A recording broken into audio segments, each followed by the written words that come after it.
Hello. What's up, everybody? Welcome to another segment of Real Talk Tuesday and the first one of 2023. How y'all doing? How are y'all doing? Good. I ain't seen some of y'all since last year. I couldn't wait to say that. Could not wait to say that. You know what it is. I got my crew back with me. We are here to have a nice conversation. I have Miss Miosha Crippen with me. Hey, y'all. I have Sister Brianna Branch with me. I have Reverend Kenneth Watson with me. And of course, I am Brittany Stevenson. Reverend Gale sends his regards. He could not be with us tonight, but he says Happy New Year and he will see you all next time. So, can I just say, can y'all believe that it's already the end of January? Like, no. What? No. What? I keep saying, like, I'm sitting here thinking, like, this is literally the last Tuesday in January. Like, where did January go? That's very true. I feel like I'm always racing against the clock. Mm-hmm. And it's like you feel like it's a race that you're not going to win. That's the thing. Yeah. But yeah. So, with it being the first of the year, even though it's the last of the month, we thought it'd be appropriate to talk about conquering your goals.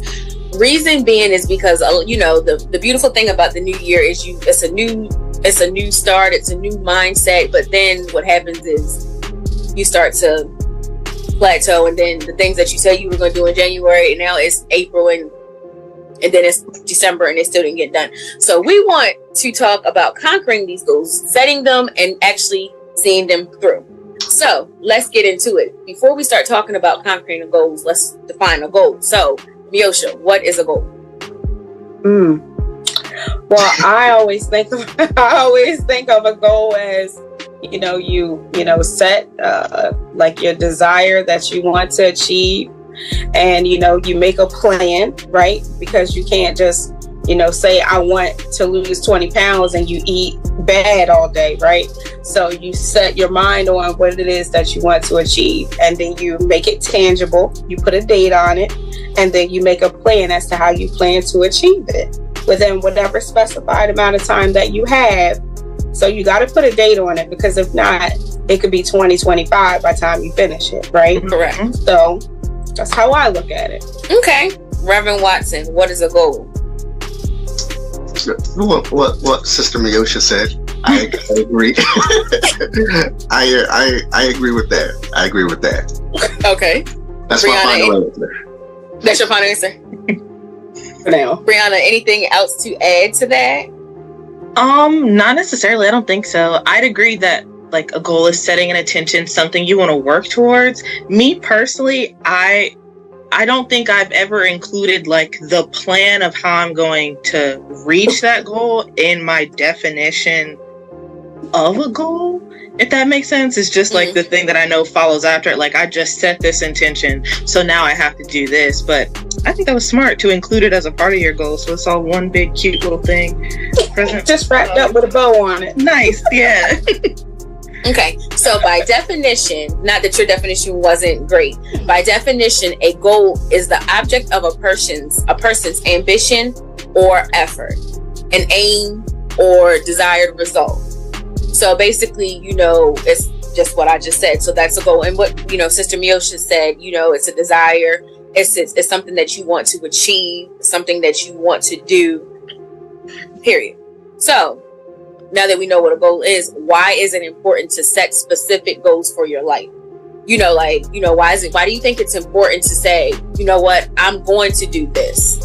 I'm going to finish college. Why do you think goal setting is, because I actually looked it up, goal setting is one of the big topics in the business world. They talk about it a lot right now. They're talking about it a lot, for undergraduates. So that was another reason why I was like, oh, this is a good topic, so, setting goals. So why do you think it's important to actually set goals? Just anybody can jump in.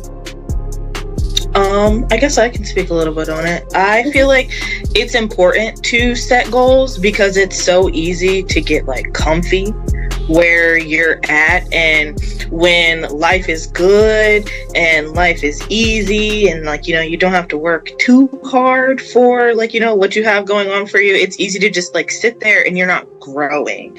And so I think it's important to set goals for yourself, because like, I don't know, I feel like a constant like in life should be that you want to constantly grow. Like you want to get better, you want to evolve, you want to become a better you, and goal setting I think is like the first step in achieving that. Yeah, absolutely. Yeah, so Brianna kind of spoke to complacency. That's a good one.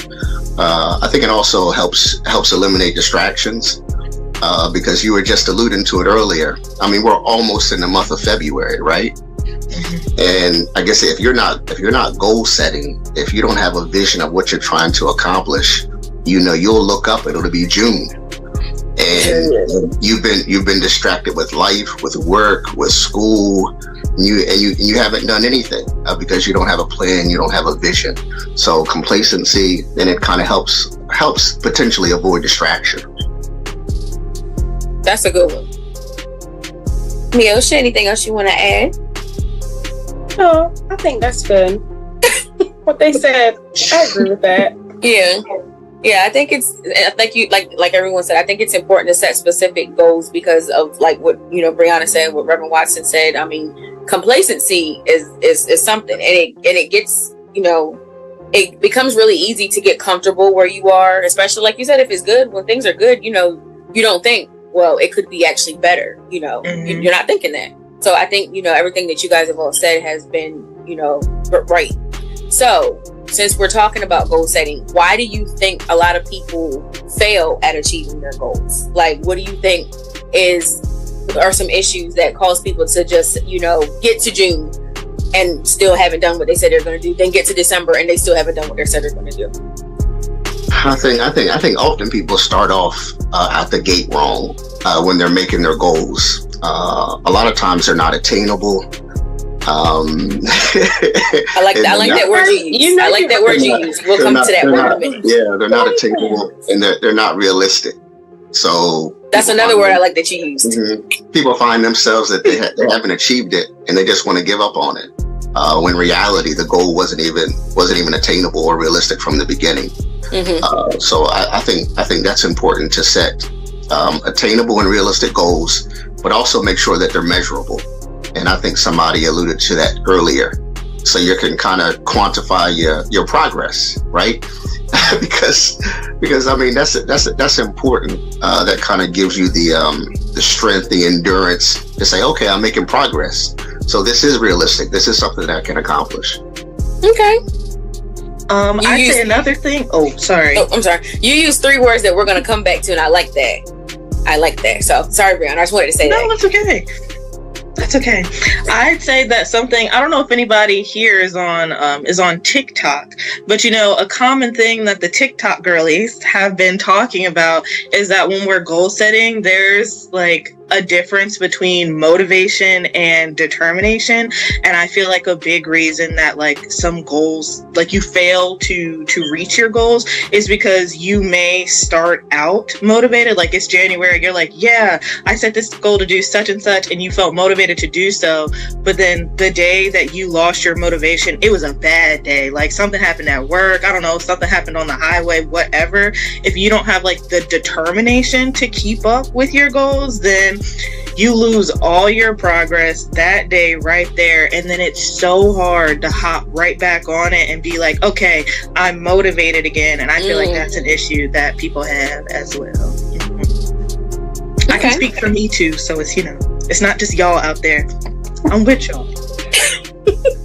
It's all of us. It could be any one of us. It's not just you either, Brianna. It's definitely for sure.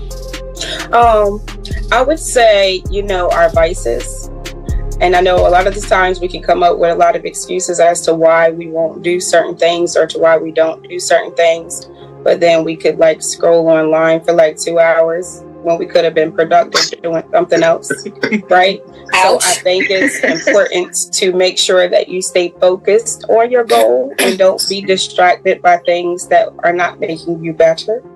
You know, if you're online and you're reading a book or you know, doing something that, you know, is beneficial for you, then that's great. But if you know you have something to do and you are sitting around wasting time, then that's not very beneficial, and it's not going to help you reach your goal. So you're being a little bit too loud. You're yelling at us.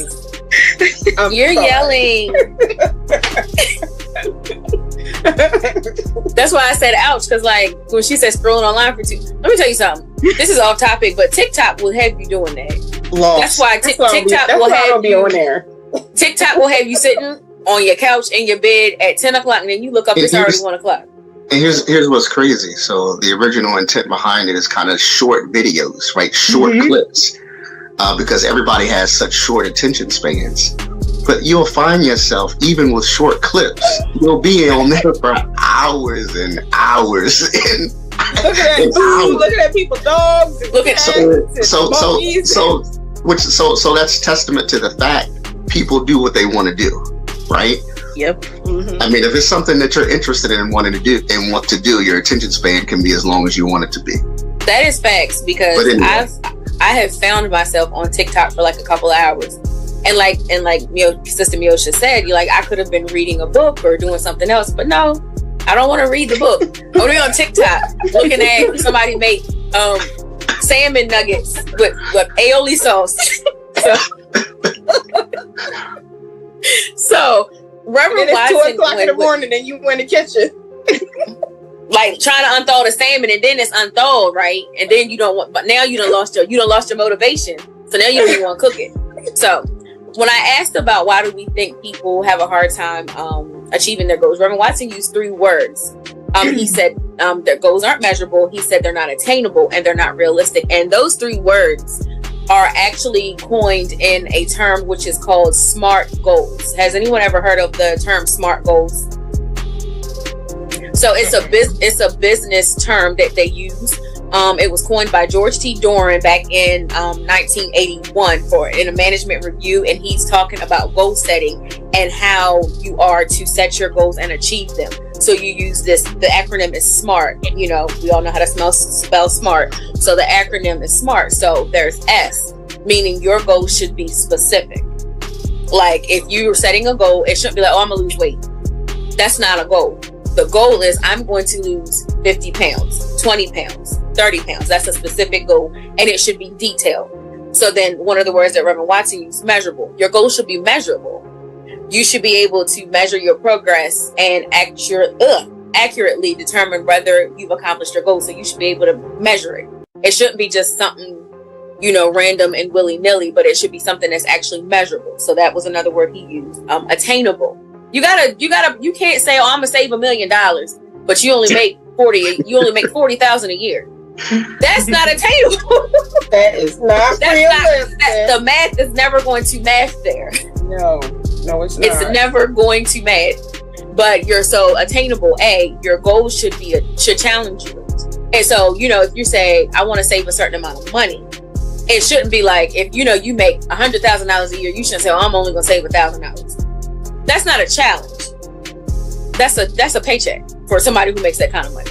But it should be an attainable goal that's not overly, over your realm of possibility, but it also should be something that does challenge you, or realistic. As going back to it, like I said, realistically, if you make $40,000 a year, unless you're doing something else, you're not gonna be able to save $1 million in a year. So your goal should be realistic and timely. Your goal should, you should have a timeline on it. And only because, we can say, oh, I want to lose weight. But like Sister Miosha said earlier, now you're looking up and it's 2025 and you still ain't lost them 10 pounds. No, so basically when you're setting a goal specific, you should set a goal. I'm going to do this. I'm going to do it in XYZ amount of time. And this is how I'm going to measure my progress. And I'm going to set a goal that I can actually do. So for all of you out there, it's called SMART goal. SMART goals is, and that's the acronym. So that's how we determine goal setting. So, I just thought that was really, profound. That was something that I had heard about years ago as a business major, but you forget about those things. So when you hear that, Reverend Watson, Sister Miosha, Sister Brianna, what comes to mind when you hear SMART goals?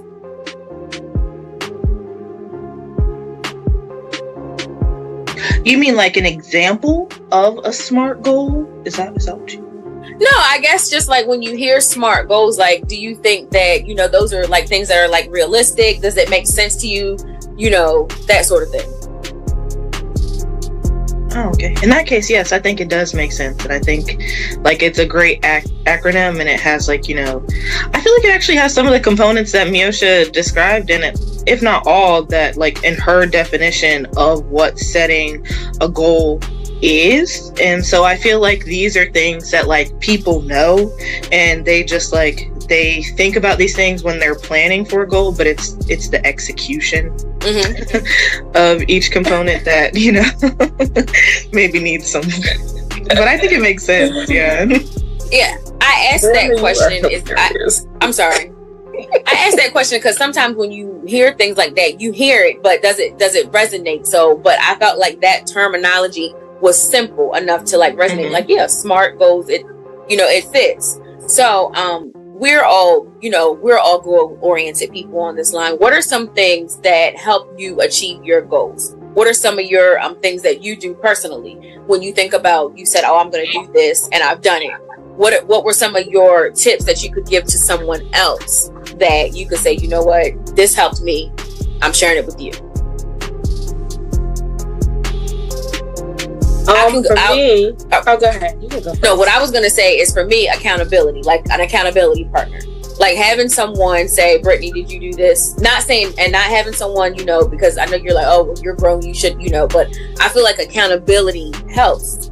It's one thing to say, I'm going to do this. It's another thing to tell someone else, and they're rooting for you because they want to see you win. They want to see you do it, and they're helping you along the way, So I think for me, an accountability partner, someone that you can trust and, won't mind holding you accountable for the things that you said you're going to do.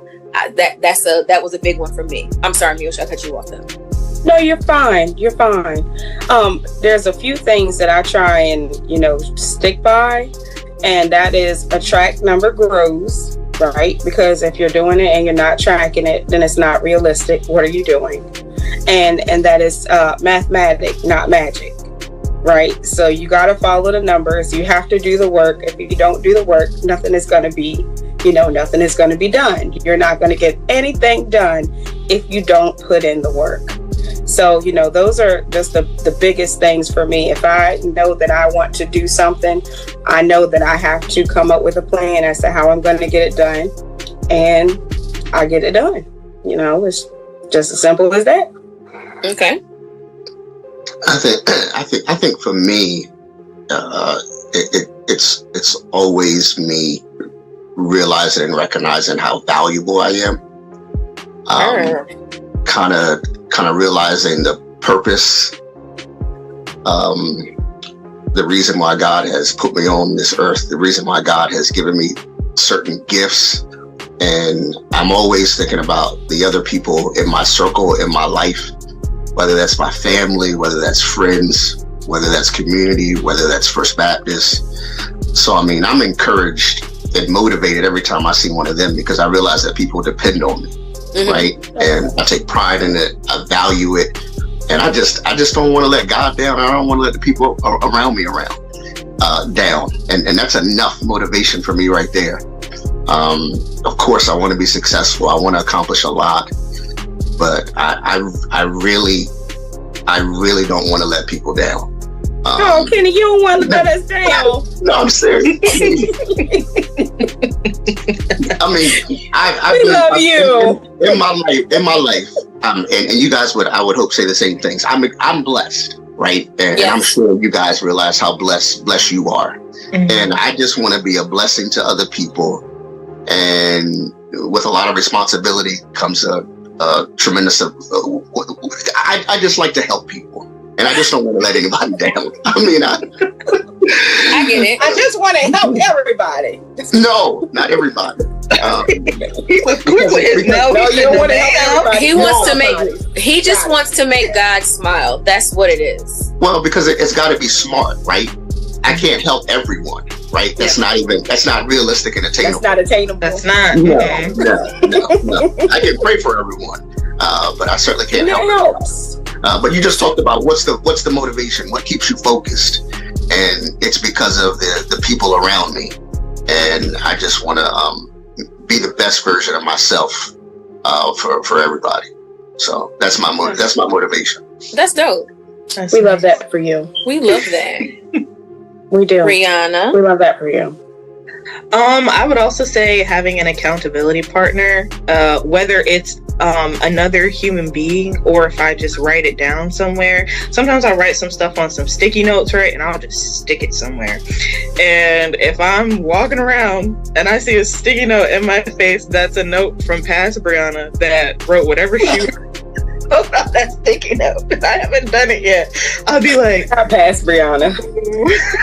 I should probably get that done because like she's yelling at me and I can't let her do that because ew, no. And also a thing for me, I don't know, every goal is not going to have this factor in it, but I feel like a lot of times when I'm setting goals, it's like something I need to invest like something more than my time in. So money is a motivating factor for me because if I sunk some coins into one of my goals, I can't let that go to waste because I'm going to be upset.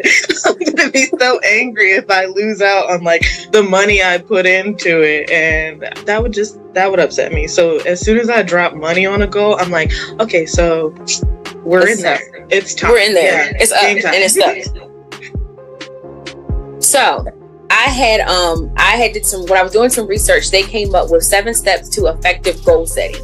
And I wanted to share these with you guys and with our viewers before we close out for tonight. So step number 1, pinpoint what is important in your life. Like, why is this goal important? So like, for a person who says, I want to lose weight, don't just say you want to lose weight. Why? Are you, so you would say, I want to lose weight because I have small children. I want to be able to run and jump and play with them.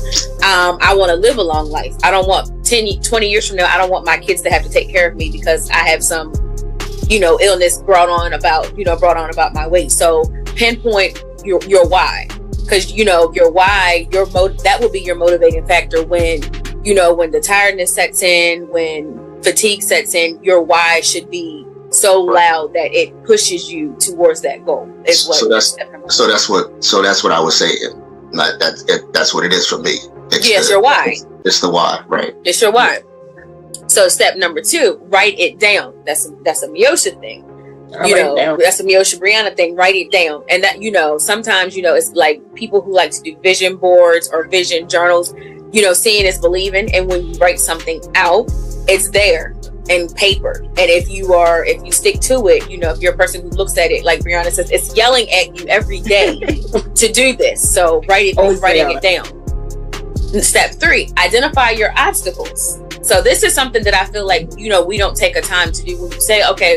When you say, let's go back to the weight thing. I'm on it clearly because that's clearly what I'm thinking about. What's an obstacle of that? Going, gym, your eating habits. Those are all things that will come in, your way of achieving this goal. So you have to identify them so that you can, step 4, make a plan. So how are you going to achieve this goal? I'm going to lose 50 pounds in a year. There's 12 months in a year. So that means if I divide 12 by 50, I'm going to lose whatever that is. I think it's like 4 or 5 pounds a month. That's a pound a week. I'm going to do this. This is how I'm going to do it. Make the plan. Set a timeline. Notice I said that's a year. You don't just say, I'm going to do it. I'm going to do it in a year. I'm going to do it in 6 months. That's way it's realistic to you. That way. And it's kind of like you against time. So it kind of gives you that rush of energy. So step 6 is commit and block off time. And that's an important thing because, life be lifing, and you wake up and then now it's time to go to bed and you didn't do any of the things you said. So it's about setting a time at 5 o'clock. Even if you got to get up at 5 o'clock, I'm going to work out for an hour. Yeah, you got to get up at 5 o'clock to do it, but I'm going to work out for an hour. Brianna, I'm not talking about you. So I am not talking about you because we had this conversation before. I am not throwing shade. I promise you, this was written down. This was research. Okay. My response was just like a knee-jerk reaction. You said, yeah, she was like, but my head said, I am not talking about Brianna. I'm not throwing shade. So commit and block time. And step 7 is get an accountability partner. Because just like you have, it says just like you have a football coach or you have an athletic coach if you're going to play a sport, you have a financial advisor. Reverend Watts is our resident financial advisor when you're starting to plan for your financial future and your retirement and all of that. Your accountability partner is your partner that's going to help you plan and achieve this goal. My therapist is actually is a life coach also, so she does that as well. So that's something that we do. Something that we've been doing the last year and are doing now. So that's accountability because then because every now and then, because I know she's gonna ask me, Brittany, she'll say, Miss Brittany, did you do this? Did you do that? And I'm like, and I can't lie because what I'm gonna lie to the woman for? So, getting that accountability partner is that having that person that's constantly reminding you, not getting on your nerves, but reminding you, I set this goal. I told this person I'm going to do this. Let's get it done. So those are 7 tips, tricks, and ways to help not just set a goal, but to conquer a goal. Does anybody, Miss Brianna. It's the hand for me. I feel like they should have 8 ways. What's the 8th one? Let's talk about it. The 8th one should be like to give yourself some grace, right? Because like in the whole process of doing your whole goal setting, like come on, it kind of sounds like you could end up hounding on yourself, and that can be mentally stressful. Like sometimes it's okay, like give yourself some grace, give yourself a break. If you couldn't do it that day, that week, whatever, just know that you need to do what you need to do to plan to come back the next week or the next day or whatever. Like don't let it bog you down or give up or anything. I can agree with that. I was waiting for you to say somewhere in there like it's done. Breathe, but they didn't do that. They didn't say that. But the more you put something off, the easier it gets. That's probably why they didn't say that. It's the and 7 is the number of completion. You're like, you know what? Fair. I'm not going to go to the gym today. It's Monday.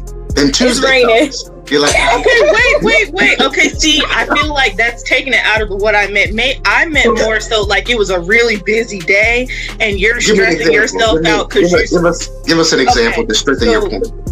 We'll stay on the gym, the weight loss kick, whatever. Your gym day is Monday. You blocked time off for Monday, but something happened. I'll use the lab because like I stay in the lab. My days are not always like set times. Like I come in and then I leave when I'm finished my experiments for the day. So if I blocked time off at a certain time, but an experiment went long or I messed up and I had to start over, I might lose that time block. Mm-hmm. I feel like you should give yourself the grace to be like, okay, like I shouldn't stress. I shouldn't beat myself down too much because I missed this day. Tomorrow's a new day. I got it tomorrow. Now, when you're starting to go, I could go to the gym today, but I won't because Brianna said, give myself some grace. Don't do that.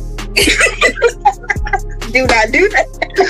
Because So if you've determined in your mind that the reason for not going is a good, valid reason. Right, yes. I feel like... But see, that's a slippery slope because my sleep is always a good reason.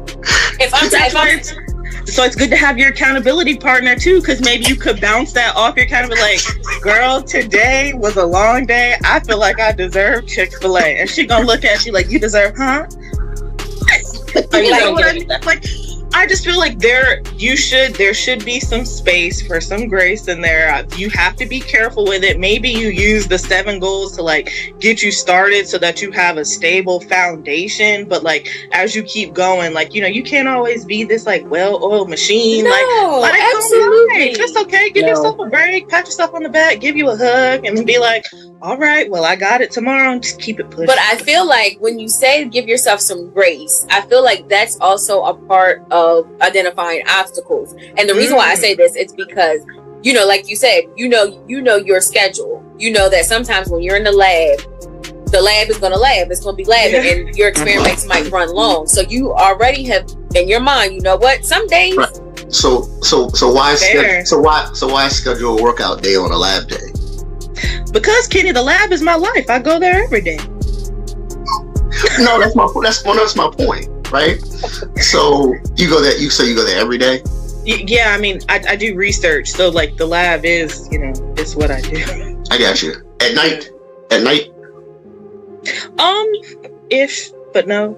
Depends on the experiment, So I'm waking up at 5 a.m. is what you're saying. But you could wake up at 7. But I could wake up at 7. Okay. I do wake up at 7. That's basically what he's alluding to. Not Like, to get the workout. God, ain't nothing to it but to wake do up it. at 7 so I can get to work. That's basically what he's alluding to. Is he's basically saying ain't nothing to it but to do it. You trying to you know, that's what he's saying. But does anyone else have anything to add about goal setting and conquering our goals? I was gonna go to the gym today, but then I had to do this at 6:30, and then I was like, by the time we finish, it's gonna be late, and then it's raining, and I was like, man. See, now I feel like I need to go.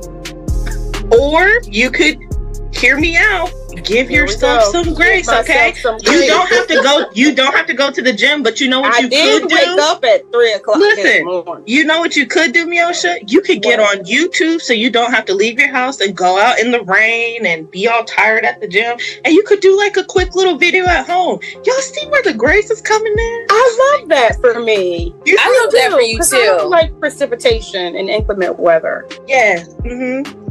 Reverend Watson, they're on that slippery slope. I see it in your face. But when you were here, I'm just saying, as long as I burn calories on my watch.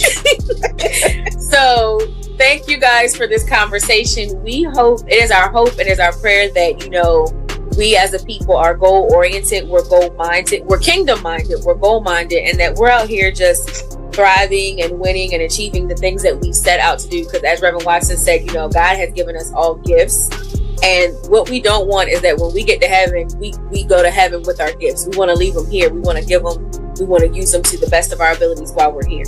So to wrap it up in real talk fashion, Reverend Watson has our quick fire question for tonight. I'm actually a little bit nervous.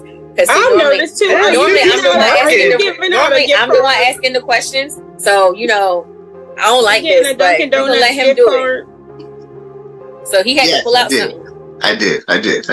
Okay. So, so I can't take credit for it because I saw it somewhere else. But I was like, this would be a really good question, right? So I want you to answer it. It's your answer. No, it's your answer. So it's not a competition. Everybody's gonna have their own answer. But you have to answer why. Okay, so when you answer it, give a reason as to why that's your answer. Oh, right? We're getting specific, guys. Right. Here we go. Would you rather have $5 million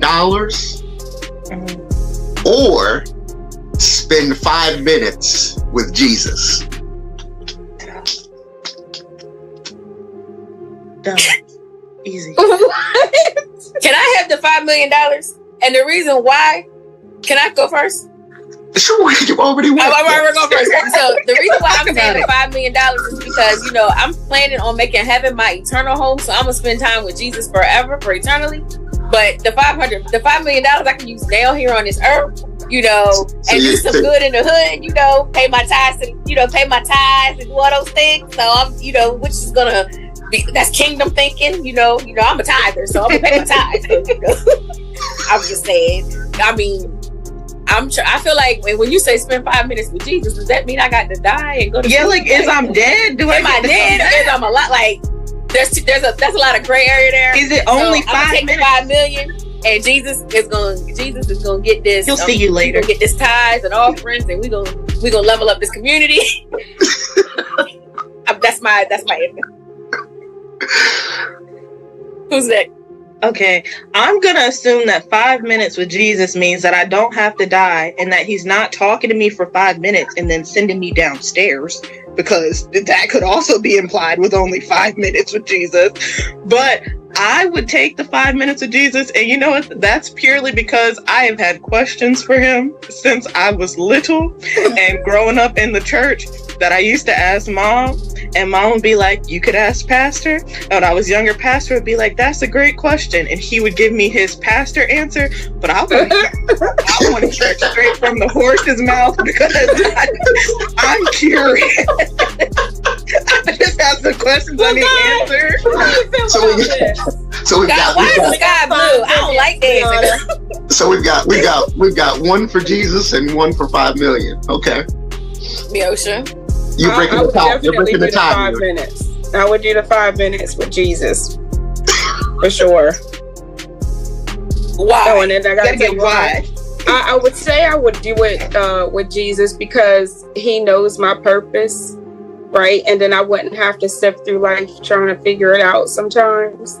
If he's like, I gave you these gifts and this is what I want you to do with it, go out and do it now. You know what I mean? And I'm like, oh, well, this is what your life is going to look like. This is what I prepared for you. And then I know what I have to look forward to because that's what he promised me, right? So I would take the 5 minutes. Jesus promised me a home over there. He promised me a home over there. But I'll take this time later today. I'm gonna take it. I'm just saying. Reverend Watson, what would you do? Oh, give me Jesus. So I'm the only one taking the money? Bet. It appears. We know you. I was honest about it though. You were. And I'm sure yeah, you were honest. And a lot of people would perhaps pick the money too. Yeah. I mean, being $5 million is definitely it's a lot. 5 million is a lot, right? She gave good logic too. It wasn't like she said 5 million and bumped Jesus. She was like, I'm a sinner. She would. I get it. She'd get back to the church, bless the community. Maybe. I feel like that's what Jesus. I feel like that's what God would want me to do anyway. Like I'm thinking kingdom minded. I'm thinking being a heart of the community with the community at heart. Making sure my family's blessed and. Being, my cup being so full that it pours over to everybody else. That's what God wants from us. God wants a yes, and I said yes to the 5 million. So I'm giving. There it is. I'll be honest with it, and if I'm wrong, Lord, you will. Because I pray we'll talk about it later. We're gonna talk about it later. No gift card on the line this time. Your no gift card on the line. No, I'm good. My answer is still my answer. Give me the money. Like right now. That was a good question, Reverend Watson. I had one. Well, I'm gonna answer mine too because since it's the first year, we can have two questions. So I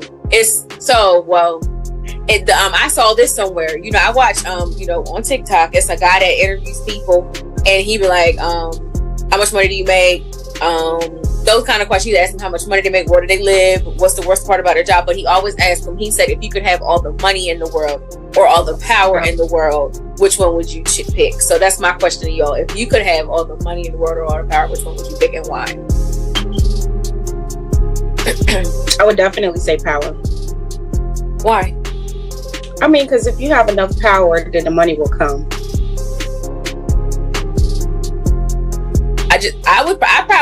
I'm picking the money because money is power.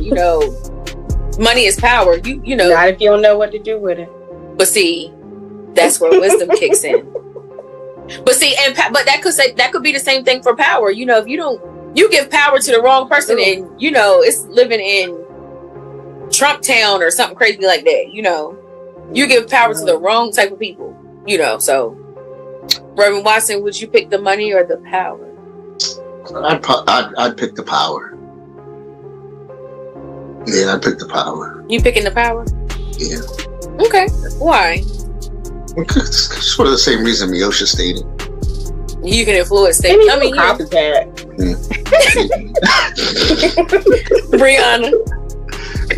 I think I would also do the power, and I think it's because people in power typically control where money goes. Like most people that are not. If broke. you think about it, like the people who are in power, they're also not broke themselves, but people with money know that they have power, so they're like, I'm finna throw all my money, all my support behind you because you obviously did something right. So I'm trying to get on your bandwagon. So if I have all the power in the world, I'm controlling the funds and I'm living large.